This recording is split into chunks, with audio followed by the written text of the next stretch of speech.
Israel to dismantle the MOU. Israel MOU को ख़त्म करने जा रहा है और शायद कुछ ऐसा करने की सोच रहा है जो इतना बड़ा कदम होगा कि पूरी शांति व्यवस्था ही बिखर सकती है, यानी मुस्तफ़ा खामेनेई की संभावित हत्या। दोस्तों, यह है ट्रांजिशन प्रोटोकॉल और मुझे बहुत खुशी है कि मैं एलिस ग्रैनर का हमारी टीम में स्वागत कर रहा हूँ, उस शानदार टीम का जिसे हम इस चैनल पर बना रहे हैं ताकि आपको वो खबरें दे सकें जो आज की मुख्यधारा की मीडिया में बिल्कुल नहीं मिलती।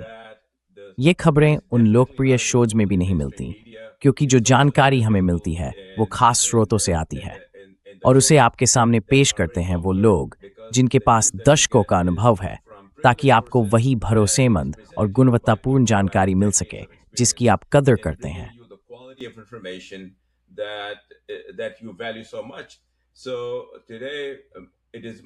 आज मुझे बहुत खुशी है कि मैं एलेक्स ग्रैनर को हमारी बातचीत में आमंत्रित कर रहा हूं।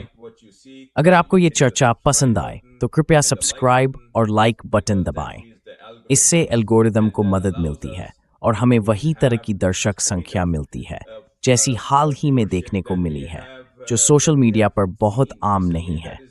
हमें 3 हफ्तों से भी कम समय में 20 लाख से ज़्यादा व्यूज़ मिले हैं और उम्मीद है कि आप भी एलेक्स की बात सुनने में हमारे साथ जुड़ेंगे। मैं उनसे अनुरोध करूंगा कि वे खुद अपना परिचय दें, क्योंकि उनका अनुभव बहुत समृद्ध है और मैं चाहता हूं कि आप उसके बारे में जानें। तो एलेक्स, कृपया सबसे पहले अपना परिचय दीजिए। So go ahead, Alex. Please first introduce yourself. Zulfikar, thank you for your kind invitation. It's a pleasure to Zulfikar, आपके निमंत्रण के लिए बहुत धन्यवाद। आज आपके साथ होना मेरे लिए खुशी की बात है। मैं क्रोएशिया का नागरिक हूँ। मैंने कई साल तेल व्यापार में एक येल मार्केट एनालिस्ट के तौर पर काम किया। उसके बाद मैं हेज फंड इंडस्ट्री में चला गया और करीब 15 साल तक हेज फंड मैनेजर के रूप में काम किया। मैं एक लेखक भी हूँ। मैंने 3 किताबें प्रकाशित की, जिनकी खास बात यह रही कि उन पर प्रतिबंध लगा दिया गया। उनमें से एक किताब पर तो 2 बार बैन लगा, और वो मेरी भू राजनीति पर लिखी गई पुस्तक थी, जिसमें रूस और पश्चिम के रिश्तों पर चर्चा थी। मैं अब भी पॉडकास्ट, कॉन्फ्रेंस और ब्लॉग लिखने में सक्रिय हूँ। साथ ही सबस्टैक और यूट्यूब चैनल पर भी काम करता हूँ। यही संक्षेप में मेरा परिचय है। मैं क्रोएशिया से हूँ, मोनाको में रहता हूँ। Julia Hamenari was in Siseka find. That's about my story in a few seconds that we have. Well, Alex, you have a very rich background. देखिए, एलेक्स, आपका अनुभव बहुत ही समृद्ध है और यही वजह है कि मैं आपको यहाँ आमंत्रित करना चाहता था। और मैं आभारी हूँ कि आपने हमारा निमंत्रण स्वीकार किया। हमारे पास बहुत ज़्यादा लोग नहीं हैं, लेकिन मैं कहूँगा कि हमारे पास सबसे अच्छे लोग हैं। हमारे साथ ऐसे लोग हैं जो दुनिया में इस समय हो रहे बड़े बड़े बदलावों के हर पहलू को समझते हैं। दुनिया इस वक्त बदल रही है और जो पृष्ठभूमि आप लेकर आए हैं वो इस बदलाव को समझने के लिए बेहद अहम है, ताकि लोग ठीक ठीक समझ सकें कि क्या हो रहा है और अपनी जिंदगी को इस तरह ढाल सकें कि वे खुद को आने वाले बदलावों से बेहतर तरीके से सुरक्षित रख सकें। क्योंकि जो भू राजनीतिक ढांचा हमने द्वितीय विश्व युद्ध के बाद देखा था, वो अब बिखर रहा है और उसकी जगह एक नया ढांचा बन रहा है।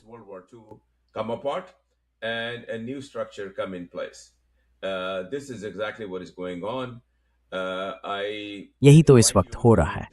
मैं आपको आमंत्रित करता हूं कि हम इस पर बात करें, खासकर अभी जो अमेरिका और ईरान के बीच युद्ध की स्थिति है उस पर, जो एमओयू लागू है उस पर, और उस पर इजराइल की जबरदस्त कोशिशें कि उसे खत्म किया जाए, और शायद कुछ इतना बड़ा किया जाए कि पूरा शांति ढांचा ही बिखर जाए, जैसे कि मुस्तफा खामेनेई की संभावित हत्या।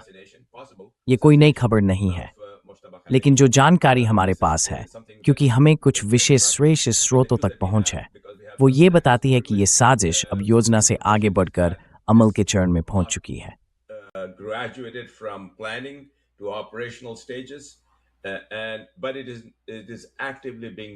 लेकिन इस वक्त इसे सक्रिय रूप से निष्क्रिय किया जा रहा है, और इसकी वजह है पाकिस्तान की सैन्य खुफिया एजेंसी, पाकिस्तानी सेना और ईरान के बीच का रिश्ता।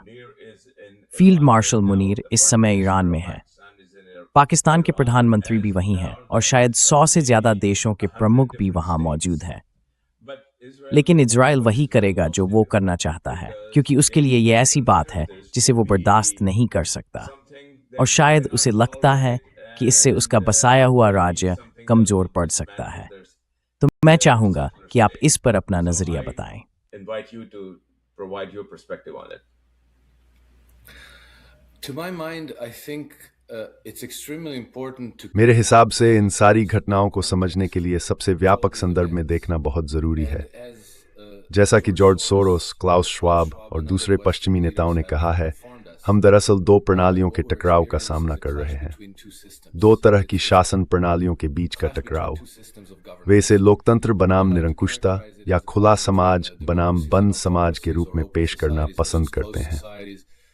लेकिन असल में ये टकराव पश्चिमी नव औपनिवेशिक साम्राज्यवादी शासन मॉडल और उन सभी के बीच है जो उसके अधीन नहीं होना चाहते, जो अपनी संप्रभुता और स्वतंत्रता बनाए रखना चाहते हैं और अपने समाज के मामलों को अपनी ज़रूरतों के हिसाब से खुद चलाना चाहते हैं।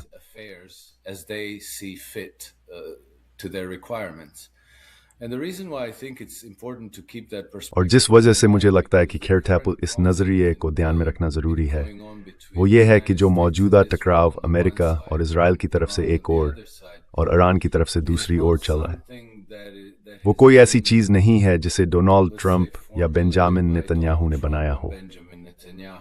ये दोनों नेताओं से बहुत पहले की बात है। ये कई दशक पुराना मामला है, और हम जानते हैं कि खुद बेंजामिन नेतन्याहू अपने राजनीतिक करियर के दौरान लगभग हर अमेरिकी प्रशासन को ईरान पर हमला करने के लिए उकसाने की कोशिश करते रहे हैं। तो देखिए, भले ही ट्रंप पहले राष्ट्रपति थे जिन्होंने इस मामले में गलती से कदम बढ़ा दिया, लेकिन वो पहले ऐसे राष्ट्रपति नहीं थे जिन पर ईरान पर हमला करने का दबाव डाला गया था। दरअसल ट्रंप पर तो ईरान पर हमला करने का दबाव 2019 की गर्मियों में ही डाला गया था, यानी 5 साल पहले।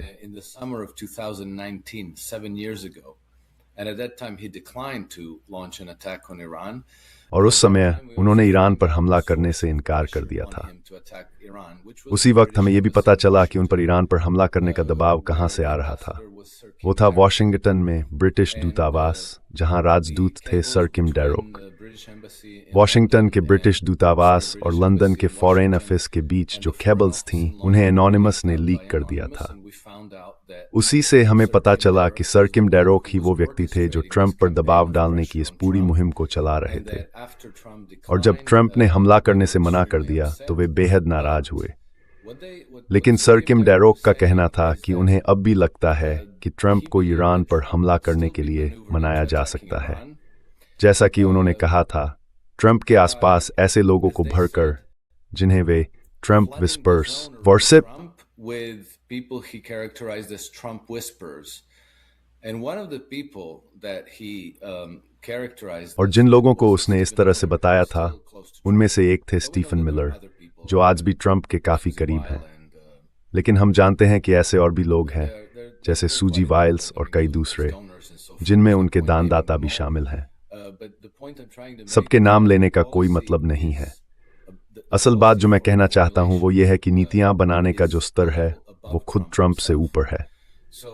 तो भले ही मैं उन लोगों में से हूं जो ट्रंप से गहराई से निराश हैं, हमें ये मानना होगा कि ये नीति उनकी अपनी नहीं है।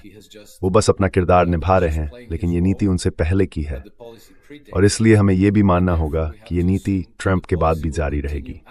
इस वक्त मुझे लगता है कि शायद ट्रंप खुद अब थक चुके हैं, लेकिन जो पूरी मशीनरी, पूरा तंत्र ईरान को तोड़ने, वहां की सरकार बदलने, उसे दबाने, या यूं कहें कि उसे पश्चिमी नव औपनिवेशिक साम्राज्यवादी व्यवस्था के आगे झुकाने के लिए तैयार किया गया है, वो तब तक चलता रहेगा जब तक पूरी तरह पराजित नहीं हो जाता।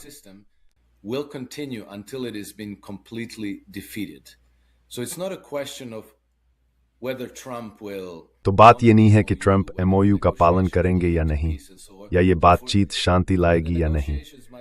बातचीत से शायद कुछ समय के लिए रुकावट आ जाए, या शायद वो भी नहीं, लेकिन उसके तुरंत बाद वे फिर से कोई मौका ढूंढेंगे जिससे किसी न किसी तरह ईरान को खत्म किया जा सके, चाहे वो हत्याएं हों, तोड़फोड़ की कार्रवाइयां हों, या किसी तरह का नशे का युद्ध।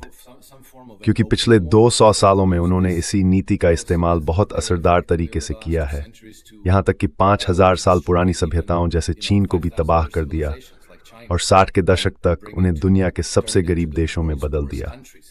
या फिर जमीनी हमला हो सकता है, रंग क्रांतियां हो सकती हैं। अभी हमें दसा लेकिन Verbreite had a feel was could you are counting the serie best ever feel and Nikishish to take Iran off the chessboard. So that will continue whether on Trump's watch or somebody else's watch. तो ये सिलसिला चलता रहेगा, चाहे Trump के दौर में हो या किसी और के। जो घटनाएं हम आज देख रहे हैं वो बस रणनीतिक फेरबदल हैं, लेकिन दो शासन प्रणालियों के बीच ये टकराव जारी रहेगा। और मेरा मानना है कि ये तब तक चलता रहेगा जब तक एक पक्ष पूरी तरह हार नहीं जाता। इसी संदर्भ में मैं ये भी जोर देना चाहूँगा कि रूस और यूक्रेन के बीच की जंग, फिलिस्तीनी और लेबनानी लोगों के खिलाफ जंग और अमेरिका व इजराइल की ईरान के खिलाफ जंग, ये सब उसी एक संघर्ष के अलग अलग मोर्चे हैं। और वो संघर्ष है किंगानिस्का का संघर्ष।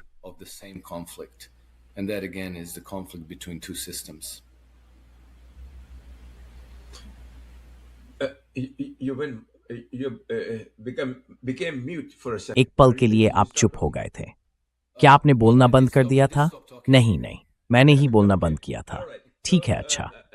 तो मैं आपसे पूरी तरह सहमत हूँ एलेक्स, बिल्कुल सहमत हूँ।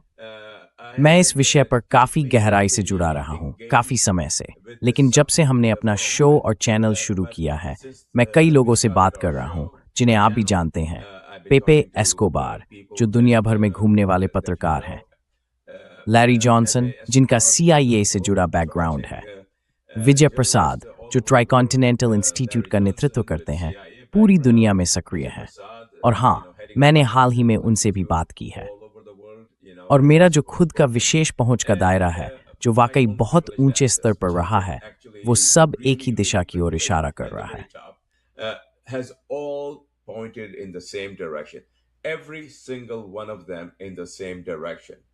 उन सब ने उसी दिशा की ओर इशारा किया जिसका आपने जिक्र किया था, यानी ये दो अलग अलग समाजों के बीच एक अस्तित्व की लड़ाई है।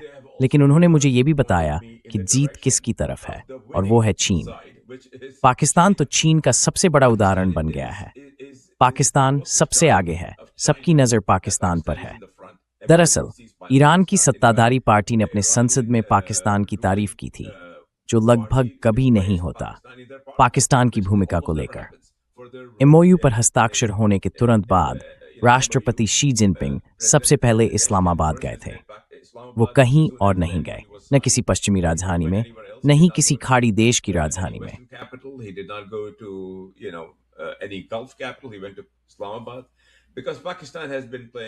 वो इस्लामाबाद गए क्योंकि पाकिस्तान एक अहम भूमिका निभा रहा है। तो जो बात मैं आपके सामने रखना चाहता हूँ एलेक्स, आपके विश्लेषण के लिए, वो ये है कि मैं समझता हूँ, और मुझे लगता है हमारे बहुत से दर्शक भी समझते हैं जो काफी जानकार हैं, कि ये दो चीजों के बीच एक अस्तित्व की लड़ाई है। और पश्चिमी समाज, जिसकी अगुवाई अमेरिका कर रहा है, जो द्वितीय विश्व युद्ध के बाद से उस पूरे क्षेत्र में हावी रहा है, अब वहां से बाहर हो रहा है। यही धारणा है, और उस खाली जगह को चीन भर रहा है। पाकिस्तान सुरक्षा दे रहा है, जैसे वो सऊदी अरब के साथ अपने समझौते में करता है, और मेरी जानकारी में जल्द ही कतर के साथ भी करेगा, और कौरों पर भी।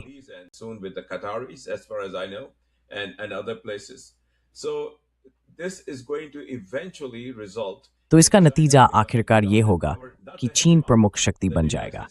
वैसा वर्चस्व नहीं जैसा अमेरिका का रहा है, लेकिन फिर भी सबसे प्रभावशाली ताकत।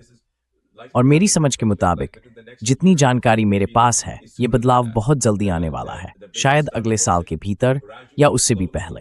धीरे धीरे अमेरिकी ठिकाने बंद होने लगेंगे, पहले कुछ, फिर और आखिर में अमेरिका के ठिकाने पूरी तरह खत्म हो जाएंगे।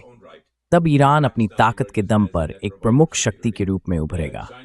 पाकिस्तान सुरक्षा का एक शुद्ध प्रदाता बन जाएगा। चीन सबका सबसे बड़ा व्यापारिक साझेदार बन जाएगा, जो कि वो पहले से ही है। और दुनिया की आर्थिक व्यवस्था बदल जाएगी, पेट्रोडॉलर ढह जाएगा। ये एक बहुत बड़ा भू राजनीतिक झटका होगा जो सबको प्रभावित करेगा। तो बताइए, आपका क्या विचार है?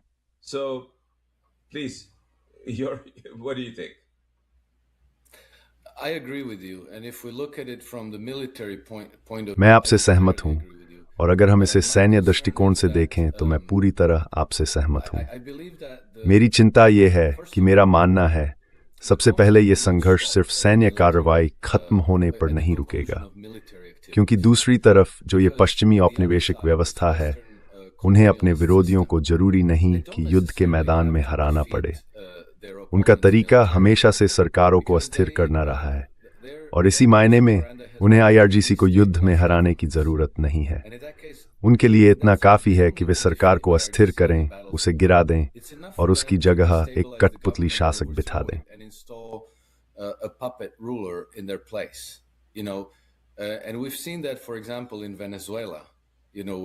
हमने ये देखा है जैसे वेनेजुएला में हुआ, वहां उन्होंने मादुरो को हटा दिया, डेल्सी रोड्रिगेज को जिम्मेदारी दी और अब लगता है कि डेल्सी रोड्रिगेज उनकी हर मांग के आगे झुक रही हैं। तो ये असल में विनाश करने वालों और निर्माण करने वालों के बीच की टक्कर है। निर्माण एक लंबी, धीमी, सोच समझकर की जाने वाली प्रक्रिया है, लेकिन विनाश आसान होता है। पश्चिमी पक्ष के पास समाजों को तोड़ने के कई तरीके हैं। अगर वे सैन्य ताकत से नहीं कर पाते तो हत्याओं के जरिए करते हैं, अफीम के युद्धों से या रंगीन क्रांतियों के जरिए। उनके पास कई तरीके हैं और अब जो दुनिया उभर रही है उसे हम बहुध्रुवी एकीकरण कह सकते हैं। ऐसे देश और क्षेत्र जो समृद्ध समाज बनाना चाहते हैं, जो Barajanungs klar för att mäta och samargrabbar och एक दिसी anus they use the sea as equals in a way that's respect. China has been doing this, China has चीन ये काम कर रहा है। चीन ने अपने 800 मिलियन से ज्यादा नागरिकों को गरीबी से बाहर निकाला है। 60 के दशक में चीन सचमुच दुनिया का सबसे गरीब देश था और आज वो एक महाशक्ति बन चुका है। और ये साफ है कि उनका विकास मॉडल दुनिया के दूसरे हिस्सों को भी गरीबी से बाहर लाने पर केंद्रित है। उनका मानना है कि समृद्ध पड़ोसी होना बेहतर है, क्योंकि तब आप अच्छा व्यापार कर सकते हैं। आप उन लोगों के साथ ज्यादा व्यापार कर सकते हैं जिनके पास खरीदने की ताकत है, न कि उन लोगों के साथ जो बिल्कुल गरीब हैं।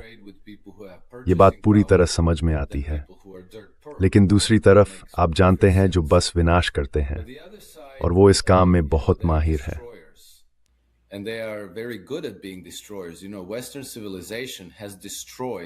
देखिए, पिछले 500 सालों में पश्चिमी सभ्यता ने दुनिया की 6 बड़ी स्वदेशी सभ्यताओं को नष्ट कर दिया है और उन्होंने सचमुच हजारों छोटी संस्कृतियों, राज्यों और जनजातियों को मिटा दिया है। पश्चिमी सभ्यता जो करती है उसमें बहुत माहिर है, वे बेहद प्रभावी है। इसलिए अगर उन्हें सैन्य रूप से हार भी मिले तो कहानी वहीं खत्म नहीं होगी। मेरा मानना है कि चीन, ईरान और रूस को इसके लिए तैयार रहना होगा। Die Relegline ut het hem, una halaska voor de hierd, og det sier is at den gjør zadagerd. Man carry kauf children jag tori slo remeda, liking you deptwing. Conflict will continue, maybe by other means, but it will definitely continue. And we see that currently today, even, हम देख रहे हैं कि आज भी जब वे उस MOU को किसी तरह जिंदा रखने और बातचीत जारी रखने की कोशिश कर रहे हैं, पश्चिमी पक्ष लगातार ईरान के आसपास सैनिकों, हथियारों और गोला बारूद का जमावड़ा बढ़ा रहा है ताकि उनके पास फिर से कोई बड़ा कदम उठाने का विकल्प बना रहे। मुझे लगता है कि अब सबसे संभावित स्थिति यह है कि वे इराक से प्रो ईरान तत्वों को हटाने की कोशिश कर रहे हैं ताकि किसी तरह का ईरान इराक युद्ध दोबारा शुरू किया जा सके और फिर से उन्हें ईरान को हराने की जरूरत नहीं है। उनका मकसद है उसे अस्थिर करना और फिर उसे टुकड़ों में बांटना। ईरान की ज्यादातर तेल संपत्ति उसके उत्तर पश्चिमी इलाकों में है जो पहाड़ी नहीं है, इसलिए उन्हें जीतना तुलनात्मक रूप से आसान होगा और फिर वे बाकी ईरान को छोड़ सकते हैं ताकि उसे अलगाववादी या आतंकी समूहों या दूसरे थ्रों जा सके। तो ये लगभग उस जंग की तरह है जो से खाली तीखा चली जाती है।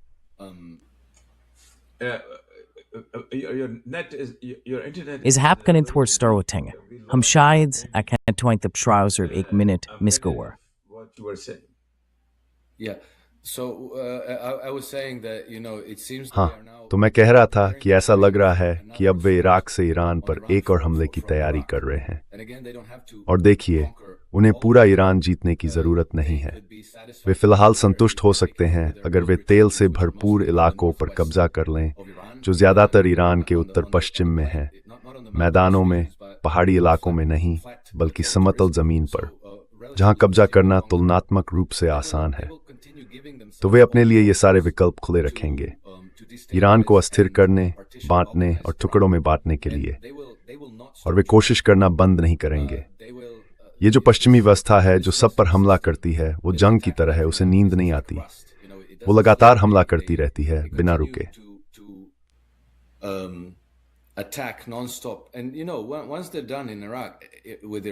और जब वो इराक के साथ निपट लेंगे तो किसी को ये भ्रम नहीं होना चाहिए कि अब शांति आ जाएगी और सब फिर से अच्छे बन जाएंगे।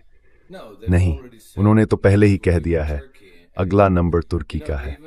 वो तो ये तक कह रहे थे कि जब हम ईरान से निपट लेंगे तब पाकिस्तान की बारी है, हम पाकिस्तान को गिरा देंगे। और जाहिर है वो अब भी रूस को गिराना चाहते हैं। और जब वो रूस के साथ भी निपट लेंगे तो मैं आपको यकीन दिलाता हूं कि उनका अगला कदम होगा रूस को चीन के खिलाफ इस्तेमाल करना, ठीक वैसे ही जैसे उन्होंने यूक्रेन को रूस के खिलाफ इस्तेमाल किया। वो रूस की जनशक्ति और हथियारों का इस्तेमाल करके एक बार फिर चीन को तबाह करने की कोशिश करेंगे। और मुझे लगता है वो तब तक नहीं रुकेंगे जब तक उन्हें पूरी तरह हराया और बेअसर नहीं कर दिया जाता।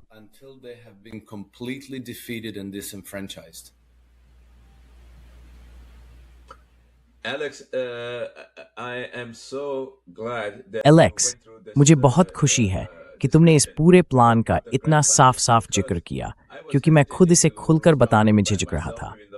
हालांकि मुझे मानना पड़ेगा कि मुझे बहुत भरोसेमंद सूत्रों से, जो इंटेलिजेंस कम्युनिटी के सबसे ऊंचे स्तर पर हैं, कुछ पक्की जानकारी मिली थी।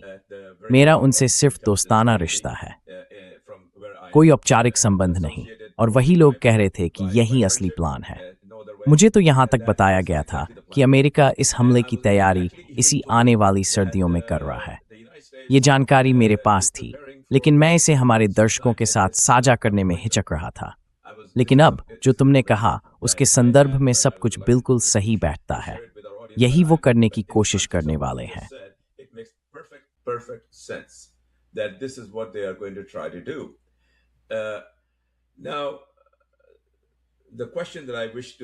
अब मेरा आपसे सवाल यह है कि चीन को इस वक्त जो कुछ भी हो रहा है उसकी पूरी जानकारी है, बहुत गहराई से जानकारी है।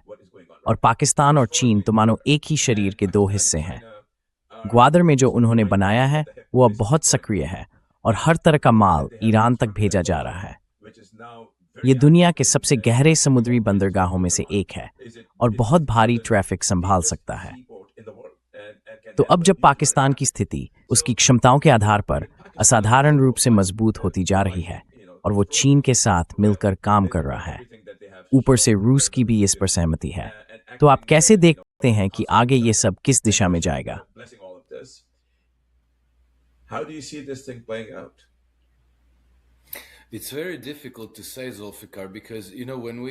ये कहना बहुत मुश्किल है जुल्फिकार, क्योंकि जब हम उनके सैन्य योजनाओं को देखते हैं तो वो पूरी तरह से तैयार हो सकती हैं, उन पर सहमति भी बन सकती है, लेकिन इसका ये मतलब नहीं कि उन पर अमल जरूर होगा। अगर आप 2021 या 2022 को याद करें तो आपको याद होगा कि अमेरिका में हर कोई चीन के साथ युद्ध की बात कर रहा था। हमारे पास कांग्रेस के लोगों के बयान थे जहां वे बहुत साफ और यकीन के साथ कह रहे थे कि 2025 तक हम चीन के साथ युद्ध में होंगे। मार्जोरी टेलर ग्रीन ने भी कुछ संसदीय समितियों में कहा था कि वे ऐसे बात कर रहे थे जैसे ये तय हो चुका हो, लेकिन 2025 आया और चला गया और अब तक कुछ नहीं हुआ।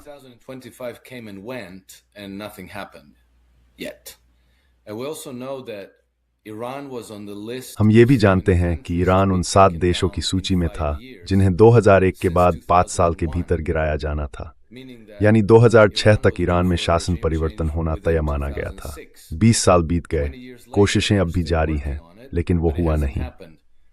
मुझे लगता है इस वक्त सबसे अहम बात यह है कि पाकिस्तान और ईरान जैसे क्षेत्रीय देश और रूस व चीन जैसी बड़ी ताकतें अब समझ चुकी हैं कि उनके सामने क्या आने वाला है। उन्हें यह भी समझ आ गया है कि उन्हें मिलकर काम करना होगा और एक दूसरे पर निर्भर रहना होगा, वरना उन्हें एक एक करके निशाना बनाया जाएगा और एक देश को दूसरे देश के खिलाफ हथियार की तरह इस्तेमाल किया जाएगा। as a bludgeon against the next one. So China understands that their future vitally depends. तो चीन ये समझता है कि उसका भविष्य ईरान और रूस पर बहुत हद तक निर्भर करता है, और मुझे लगता है कि यहाँ पाकिस्तान एक बेहद अहम खिलाड़ी के रूप में उभर रहा है, क्योंकि पाकिस्तान लंबे समय से अमेरिका के प्रभाव क्षेत्र में रहा है, इसलिए वो दुश्मन को बहुत अच्छी तरह जानता है। शायद इसी वजह से वो सबसे तार्किक साझेदारों में से एक है, जिसे साथ लाकर कहा जा सके कि हमें साझा रक्षा व्यवस्था बनानी होगी, वरना हम सब उस सरन में डूब जाएंगे जो पश्चिम से फैल रही है और जो हम सबको नीचे खींचने की कोशिश कर रही है। तो ये एक तरह का नया मोर्चा बन रहा है जो पश्चिमी ताकतों के लिए बार बार वही पुराना तरीका अपनाना अब बेहद मुश्किल बना रहा है।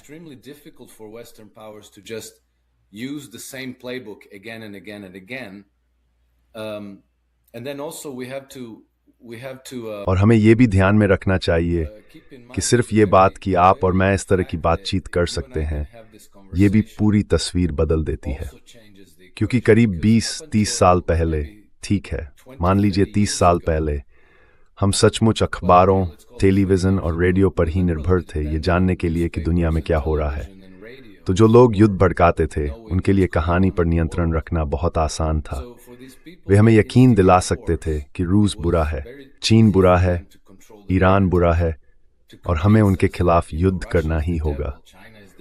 हमें पूरे समाज को तैयार करना होगा, वरना वे हम पर हमला करने आ रहे हैं, यानी वही दरवाजे पर खड़े बड़ दुश्मन वाली कहानी। अब यह करना बहुत मुश्किल हो गया है, क्योंकि जैसा आपने कहा, लोग अब जानकारी के लिए सोशल मीडिया की तरफ जा रहे हैं।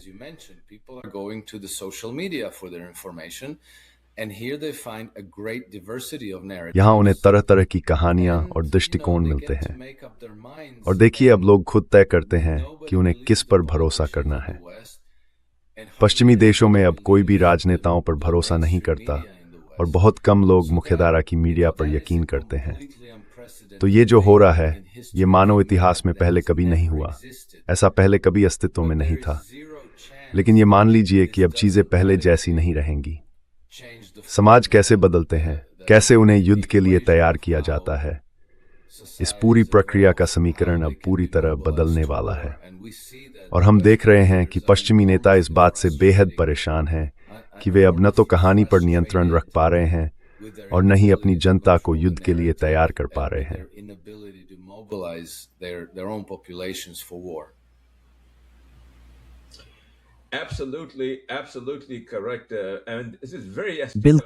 बिल्कुल सही कहा, और ये बहुत ही समझदारी भरी बात है एलेक्स। मुझे बहुत खुशी है कि तुम वो बात इतने अच्छे से कह रहे हो जो हम कहना चाहते थे, लेकिन एक अलग नजरिए से। यही वजह थी कि मैंने तुम्हें बुलाया, क्योंकि तुम्हारा नजरिया अलग है और तुम यूरोप में हो। तुम जानते हो, अमेरिका का जुड़वा भाई कहो तो, जो अब गिरावट में है, और यूरोप भी उसी राह पर है। मुझे ये सौभाग्य मिला कि मेरा जन्म भारत में हुआ, कुछ समय पाकिस्तान में पला बढ़ा, लेकिन अपनी ज्यादातर जिंदगी पश्चिम में यानी अमेरिका में बिताई। यहीं स्कूल और कॉलेज किया, बहुत यात्राएं की, बार बार की, लेकिन फिर भी अपने वतन से यानी पाकिस्तान और भारत दोनों से रिश्ता बनाए रखा।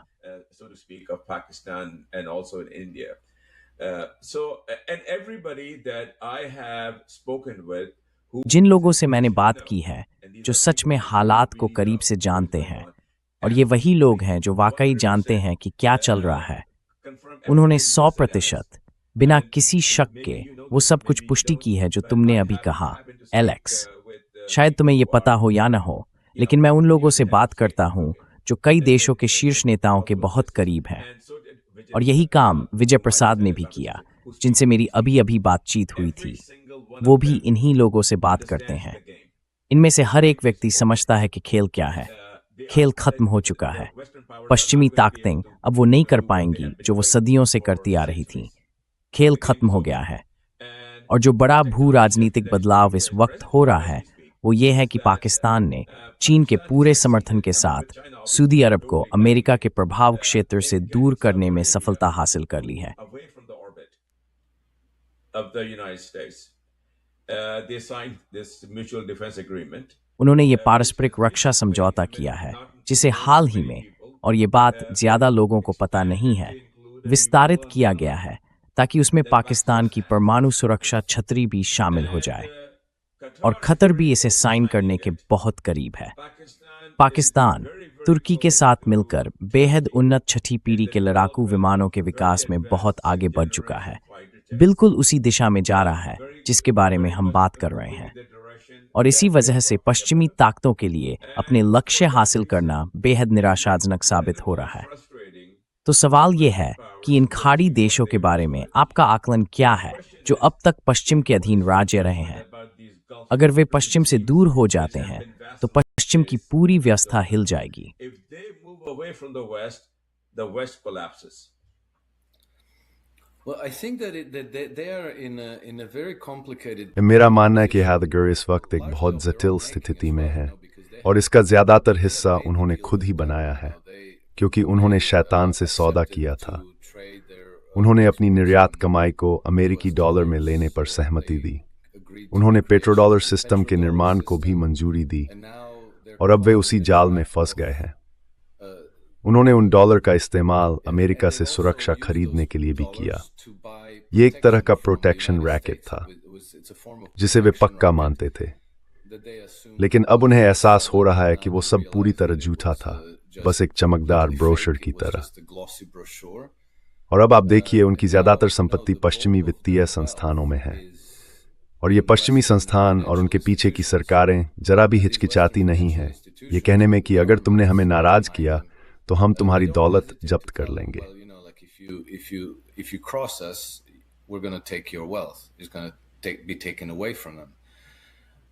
वो उनसे छीन लिया जाएगा।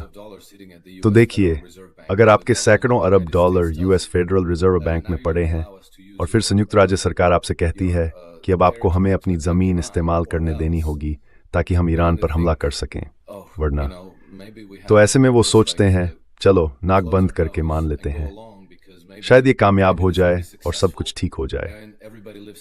लेकिन अब उन्होंने देख लिया है कि न सिर्फ ये नाकाम रहा, बल्कि पश्चिमी ताकतें अंदर से बिल्कुल खोखली साबित हुईं। सचमुच एक कागजी शेर। अब उनके पास वो सुरक्षा नहीं रही। जो दौलत उन्होंने पश्चिमी वित्तीय संस्थानों में रखी है उससे शायद अब उन्हें हाथ धोना पड़े, लेकिन जिंदगी तो चलती रहती है, उन्हें आगे बढ़ना ही होगा। But they have to go on, life goes on, and you see when the tides are turning. आप देख रहे हैं कि हालात अब बदल रहे हैं, तो इतिहास के गलत पक्ष में खड़े रहना अब उनके पूरे भविष्य की कीमत बन सकता है। अब उन्हें एहसास हो रहा है कि अगर हमें सुरक्षा चाहिए तो शायद सबसे अच्छा तरीका है कि हम अपने क्षेत्र की सुरक्षा व्यवस्था को पूरी तरह से बदल दें। पुरानी सुरक्षा व्यवस्था, जो असल में असुरक्षा की व्यवस्था थी, 200 साल की ब्रिटिश भू राजनीति की विरासत, जिसमें सबको एक दूसरे के खिलाफ खड़ा रखा गया, सबको कमजोर रखा गया और पश्चिमी ताकतों पर हथियारों और कर्ज के लिए निर्भर बनाया गया। लेकिन अगर वे अपने पड़ोसियों के साथ सहयोग करें, जैसे ईरान, पाकिस्तान, तुर्की, अगर ये सभी क्षेत्रीय ताकतें मिलकर काम करें तो वे मजबूत बन सकते हैं और पश्चिम से आने वाले दबाव का सामना कर सकते हैं। और मुझे लगता है अब ये बात सबको समझ में आने लगी है।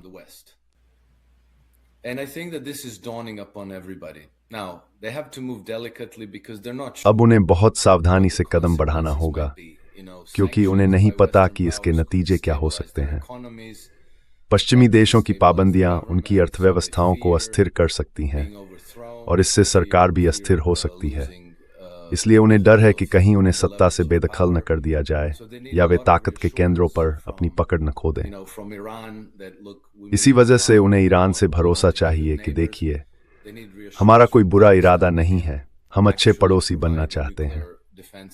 उन्हें पाकिस्तान से ये भरोसा चाहिए कि वह सच में परमाणु सुरक्षा का सहारा दे सकता है, और चीन से ये भरोसा चाहिए कि उन्हें विकास के लिए फंड मिलते रहेंगे, वे व्यापार कर पाएंगे और लंबी अवधि में समृद्धि बढ़ेगी। जो शायद इन सरकारों की स्थिरता की सबसे बड़ी गारंटी है।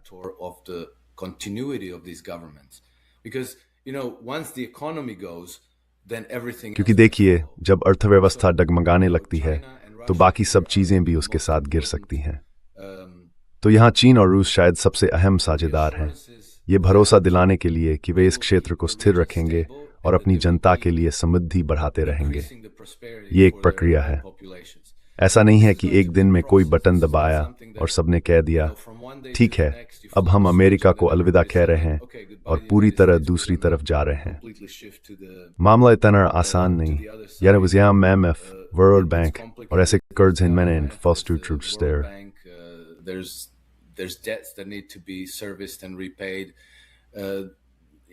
For some reason that I don't quite understand, you know. किसी वजह से जो मुझे पूरी तरह समझ नहीं आती। आप जानते हैं, सब लोग IMF से बहुत डरते हैं। मतलब जब उन्हें यह एहसास भी हो जाता है कि उनके साथ धोखा हो रहा है, तब भी वो IMF का विरोध करने की हिम्मत नहीं करते।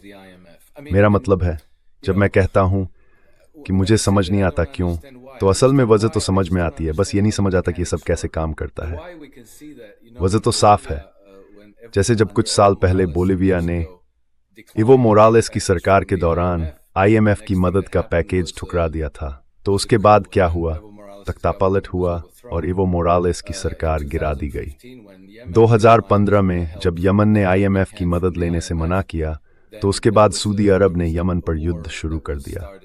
यानी सऊदी अरब उस समय एक तरह से प्रॉक्सी की भूमिका में था।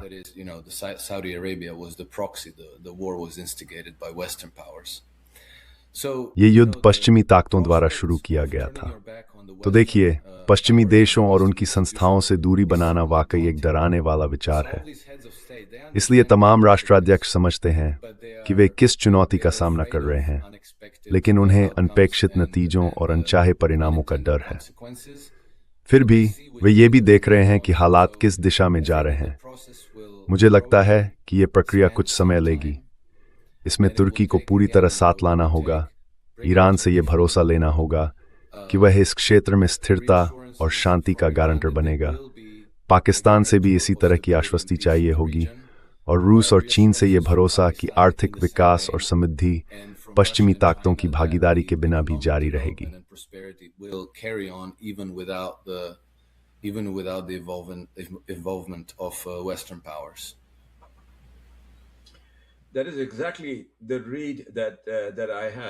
बिल्कुल वही बात मैं भी महसूस कर रहा हूँ, एलेक्स, 100%। सच कहूँ तो तुमने जो कहा है उससे बेहतर मैं खुद नहीं कह सकता था। हर बार जब मैं उन लोगों से बात करता हूँ जो इस सब को ध्यान से देख रहे हैं, बहुत जानकार लोग, तो वे हैरान रह जाते हैं कि ये अधीन राज्य अब दिशा बदल रहे हैं। और मैं उन्हें बताता हूँ कि मेरी सारी जानकारी, जो कुछ मैंने सुना और पढ़ा है, सब यही कहता है कि हाँ, वे सच में बदल रहे हैं। वे आखिरकार अपने मालिकों से दूर जा रहे हैं। बस इसे साफ तौर पर दिखने में थोड़ा वक्त लगेगा। और तुमने ये बात बहुत अच्छी तरह समझाई है कि ये बदलाव धीरे धीरे होंगे, क्योंकि ये सारे शासक इसे समझते हैं और कुछ ने तो इसे खुद अनुभव भी किया है।